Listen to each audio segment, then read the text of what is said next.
अकरम अभिनव के ऑफिस में पहुंच चुका था और वहां उसने डॉन को लेकर बात छेड़ दी थी। इससे अभिनव काफी ज्यादा गुस्सा हो चुका था।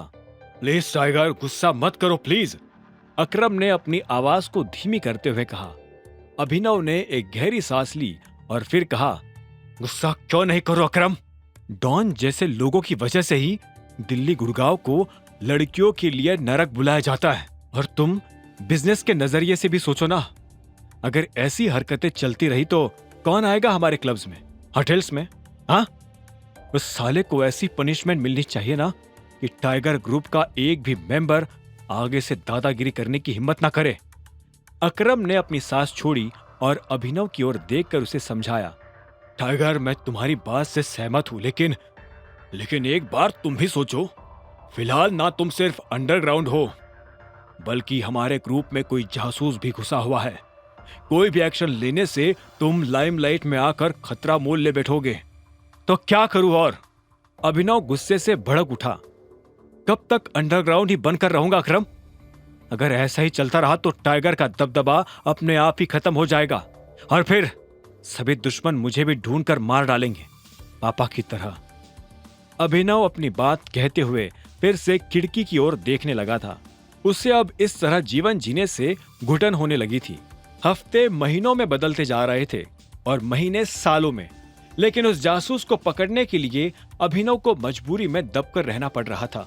इसी बात से उसे और भी ज्यादा तकलीफ हुई जा रही थी। उसके अंदर की आग को अब अकरम भी महसूस कर पा रहा था। वो अपनी चेयर से खड़ा हुआ और अभिनव के पास आकर उसके कंधे पर हाथ रख के धीरे से बोला, टाइगर। अभिनव उसकी ओर पलटा भी नहीं और खींचते हुए बोल पड़ा, पिछले 18 साल मैंने जिंदगी कीड़े मकोड़ों की तरह निकाली है। कुछ साधन सहारा नहीं था, फिर भी मेहनत करके बेस्ट स्कूल में गया, कॉलेज में गया, लेकिन वहां भी लोगों ने मुझे नकार दिया। क्यों? क्योंकि उनके हिसाब से डिलीवरी का काम करके खुद का खर्चा निकालने पर मुझे शर्म आनी चाहिए थी। शर्म। अभिनव अकरम की ओर पलट गया। और अब जब मुझे मौका मिला है मेरी खोई हुई पहचान वापस लेने का, तो फिर क्यों मुझे ये अंडरग्राउंड गरीब फटीचर होने का नाटक करना पड़ रहा है? अभिनव के चेहरे पर फ्रस्ट्रेशन देखकर अकरम ने गहरी सांस ली और अपना सिर हिलाते हुए धीरे से कहा, मेरे पास वैसे ये कहने की ताकत नहीं है, लेकिन फिर भी कहना चाहता हूं। तुम गलत सोच रहे हो टाइगर। माना तुम्हें अभिनव बनकर रहना पड़ रहा है, लेकिन इसका मतलब ये नहीं कि तुम्हारे पास टाइगर की कोई पावर नहीं है। मोंटी ने तुम्हें सारी प्रॉपर्टीज लौटा दी है। तुम्हारे सिर्फ एक फोन पर पूरा ग्रुप अलट पलट हो सकता है। तुम ये भी तो सोचो। अकरम की बात सुनकर अभिनव खिड़की की ओर पलट गया। पर उससे भी क्या ही होगा अकरम? मैं तब भी अपने इस दो जिंदगी जीने के खेल से बाहर नहीं आ पाऊंगा। मेरा आधा वक्त तो अपनी पहचान छिपाकर रखने में ही निकल जाता है। देखो, अभी के लिए यही बेस्ट ऑप्शन है कि तुम अभिनव बनकर रहो, अकरम ने थोड़ा निराश होकर कहा। भले ही वो डॉन जान गया हो तुम्हारी पहचान, पर मैं उसका मुंह बंद कर दूंगा। बाकी तुम टेंशन मत लो, जल्दी वो जासूस भी मिल जाएगा। पता नहीं ये जल्द आखिर कितना समय और लेगा। अभिनव ने धीरे से बड़बड़ाया।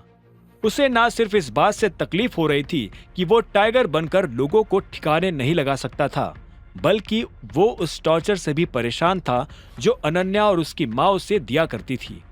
अभिनव ये भी सोचने लगा कि जब अनन्या और शर्मिला को उसके टाइगर होने का राज पता चलेगा तो उनका क्या रिएक्शन होगा। हालांकि उस रिएक्शन को जल्दी से जल्दी देखने के लिए उसे उस जासूस को भी ढूंढ निकालने की जरूरत थी जो उसकी कंपनी में मंडरा रहा था। ठीक है, देखते क्या होता है। अगली बार ऐसी कोई भी सिचुएशन आई तो मैं तुम्हें कॉल कर दूंगा। अभिनव फिर से उसकी ओर पलट गया। और हाँ, रानी की मुलाकात दिक्पाल से हुई है, और जब वो देवेन के कहने पर मुझे नौकरी से निकालने वाली थी तब मैंने उसे फोन पर टाइगर बनकर धमकाया भी था। डोंट वरी, मैंने उसे यह नहीं बताया था कि मैं ही टाइगर हूं। ठीक है, मैं उसको लेकर सीनियर से बात कर लूंगा, अकरम ने कॉन्फिडेंटली कहा और वो वहां से जाने लगा। इसी वक्त अभिनव ने उसके कंधे पर हाथ रख के उसे रोका और वो उसके गले लग गया। टाइगर ग्रुप के साथ साथ अपना भी ध्यान रखना अकरम। टाइगर के मुंह से ये शब्द सुनकर अकरम के चेहरे पर एक बड़ी सी मुस्कान आ गई। डोंट वरी टाइगर, सब सेटल हो जाएगा। इतना कहकर ही वो अभिनव के कैबिन से निकल आया। दूसरी ओर एलेक्स कॉर्पोरेशन में सनी एक लटके हुए चेहरे के साथ हरदेव के कैबिन के अंदर आ पहुंचा। मुझे समझ नहीं आ रहा है दादाजी, पर अब प्रोटॉन पब्लिशर्स पता नहीं क्यों फिर से कॉन्ट्रैक्ट कैंसिल कर रहे हैं। सनी के शब्द सुनते ही हरदेव ने हैरानी से सिर उठाकर उसकी ओर देखा। हैं? मजाक कर रहे हो क्या? अभी तक तो सब ठीक चल रहा था, फिर अचानक क्यों कॉन्ट्रैक्ट कैंसिल होने लगा? वही तो समझ नहीं आ रहा है। वो साले जो उनका मन कर रहा है वो करे जा रहे हैं। भले उस कंपनी के पीछे टाइगर का हाथ हो दादाजी, पर हमें उनके खिलाफ केस तो कर ही देना चाहिए। सनी ने गुस्से से टेबल बजाते हुए कहा। सनी! हरदेव उसका गुस्सा देखकर अपनी चेयर से खड़े हो गए। तुम्हारा दिमाग ठिकाने पर है या नहीं? टाइगर की कंपनी पर केस करके हमारी कंपनी का नाम और निशान मिटाना चाहते हो क्या तुम? तो फिर और क्या करे दादाजी? सनी खींचते हुए बोल पड़ा। या तो बिजनेस कर ले या फिर टाइगर से दब कर रह जाए, और क्या ही ऑप्शन है। हरदेव ने एक पल के लिए सोचा और वो अपनी चेयर पर वापस बैठ गए। हमें टाइगर का ही फेवर लेना चाहिए। अब मुझे ये बताओ, प्रोटॉन ने रीजन क्या दिया है कॉन्ट्रैक्ट कैंसिल करने का? हरदेव ने सनी की ओर देखकर पूछा। उनका सवाल सुनकर सनी के चेहरे पर थोड़ी घबराहट आ गई थी। वो हरदेव को असली कारण नहीं बताना चाहता था, लेकिन अब उसके पास और कोई ऑप्शन भी नहीं था। वो चाहते हैं कि इस कॉन्ट्रैक्ट की इंचार्ज अनन्या ही रहे। क्या? हरदेव को अपने कानों पर विश्वास नहीं हुआ। पर प्रोटॉन को अनन्या में ऐसा क्या दिख गया कि वो उससे चुनना चाहते हैं? कहीं अनन्या ने टाइगर से तो कांटेक्ट नहीं कर लिया? मुझे भी यही लग रहा है दादाजी। अनन्या कैसी लड़की है आप भी जानते हो। टाइगर तो नहीं, लेकिन उसने जरूर टाइगर की किसी मैनेजर को कन्विंस किया होगा कुछ गलत हरकत करके। आखिर अभिनव को भी तो वो वैसे ही घर में ले आई थी। अगर उस दिन मैं आपको कॉल करके इन्फॉर्म नहीं करता तो हम सब अभी भी उसके झूठ के अंधेरे में जी रहे होते। सनी को यह समझ आ गया था कि अगर कंपनी अनन्या के हाथों से छीननी है तो उसका एक ही उपाय था, हरदेव के मन में उसके लिए नफरत पैदा करना। सनी हरदेव की हर बात से वाकिफ भी था कि उन्हें किस चीज से नफरत थी और किस से मोहब्बत। उसके मुंह से अनन्या का खुलासा सुनते ही हरदेव की आंखें गुस्से से लाल हो आई। तुम जो बोल रहे हो वो सच है या नहीं? सनी ने तुरंत ही हामी में अपना सिर हिलाकर कहा। 100% सच है दादाजी। भला मैं क्यों अनन्या के खिलाफ झूठ बोलने लगूंगा? आखिर वो भी तो मेरी छोटी बहन जैसी ही है। हरदेव ने उसकी बात पर सिर हिलाया।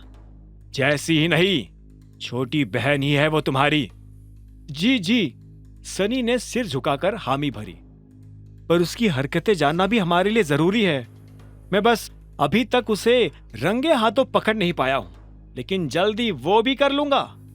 हरदेव ने सनी की इस बात पर कोई जवाब नहीं दिया। वो फिलहाल अनन्या से काफी नाराज थे, लेकिन उन्हें सनी की बातों पर भी कहीं ना कहीं डाउट हो रहा था।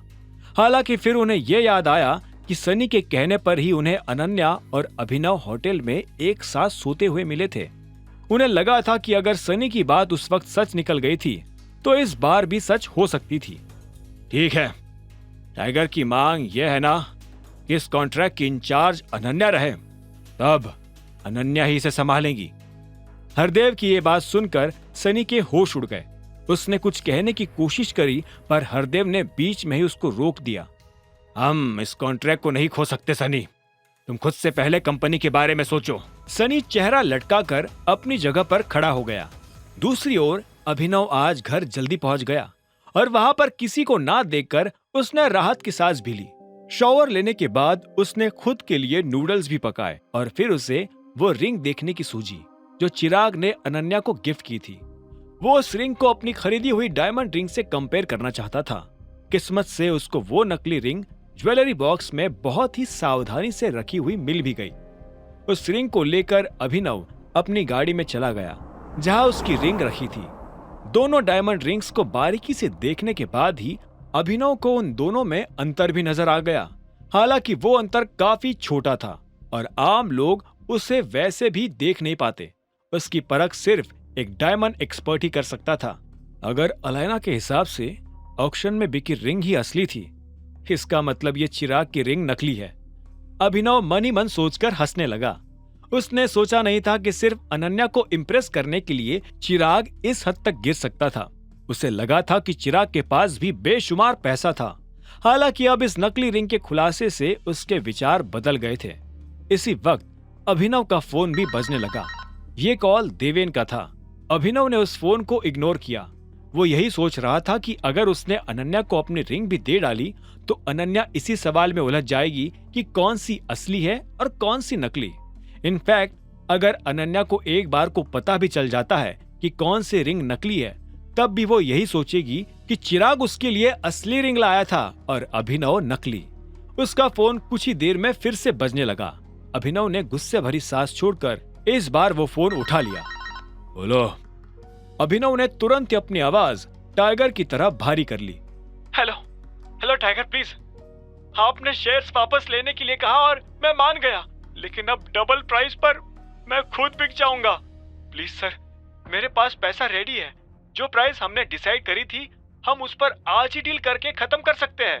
देवेन इतनी इमोशनल और पतली आवाज में गिड़गिड़ा रहा था कि अभिनव को एक बार अपने स्क्रीन पर नाम चेक करना पड़ा, ये देखने के लिए कि वो सच में देवेन था भी या नहीं। स्क्रीन पर भले ही नाम देवेन का आ रहा था, लेकिन अभिनव अब भी उसके इमोशनल होने से पिघलने नहीं वाला था। उसे पता था कि इन फर्जी आंसुओं के पीछे देवेन अब भी वही मगरमच्छ था जिसने अभिनव को मारने के लिए गुंडे भिजवाए थे। देखो, मैंने ये डिसीजन मार्केट वैल्यू को देखकर ही लिया है। अगर तुम उस प्राइस पर नहीं खरीद सकते मेरे शेयर्स, तो अपनी कंपनी हैंड ओवर कर दो। जहां तक मुझे याद है, तुम्हारे पास बाकी के 10% शेयर्स और चिराग के पास 20% शेयर्स है ना? मैं दोनों के शेयर्स खरीद लूंगा, ठीक है? अभिनव ने कॉन्फिडेंटली अपना ऑफर रखा। उसका ऑफर सुनते ही देवेन के चेहरे पर चुप्पी छा गई। अभिनव बेताब था ये सुनने के लिए कि देवेन का इस ऑफर को लेकर क्या डिसीजन हो सकता था। उसे ये बात भी पता थी कि फिलहाल देवेन ने चिराग से 60% शेयर्स के पैसे उधार ले रखे थे।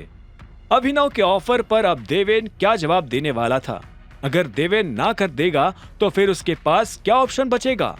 क्या अभिनव अपनी असली अंगूठी भी अनन्या को गिफ्ट करने वाला था? क्या होंगे इन सभी सवालों के जवाब? टर्न ऑफ टाइगर के सारे एपिसोड्स को सुनने के लिए डिस्क्रिप्शन में दी लिंक से डाउनलोड करें पॉकेट FM ऐप।